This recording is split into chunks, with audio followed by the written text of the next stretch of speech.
சிவன் மகண்டா உன்போல் மகன் எவண்டா கர்ஜிப்பது ரட்சிப்பது ஆறு முகண்டா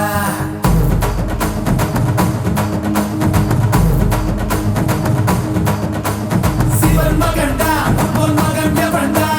கர்ஜிப்பது ரட்சிப்பது ஆறு முகண்டா அறுத்தவண்டா சூரன் உடல் இரண்டா பொங்கும் மலை சங்க தலை பதம் கொடுண்டா மதம் இரண்டா பச்சை மயில் வருண்டா சுத்தும் வினை கொத்தி துணை அது தருண்டா இணைப்பதுண்டா என்னை அணைப்பதுண்டா சித்தன் படி நித்தம் மொழி கிடப்பவண்டா முருகா உனை நான் தொழுபவண்டா ஆறு ஆறு ஆறு வட எங்க ஹீரோ நீதாயா சூரனையே கூறு போட வந்த ஹீரோ நீதாயா ஆறு ஆறு ஆறு வட எங்க ஹீரோ நீதாயா சூரனையே கூறு போட வந்த ஹீரோ நீதாயா சிவன்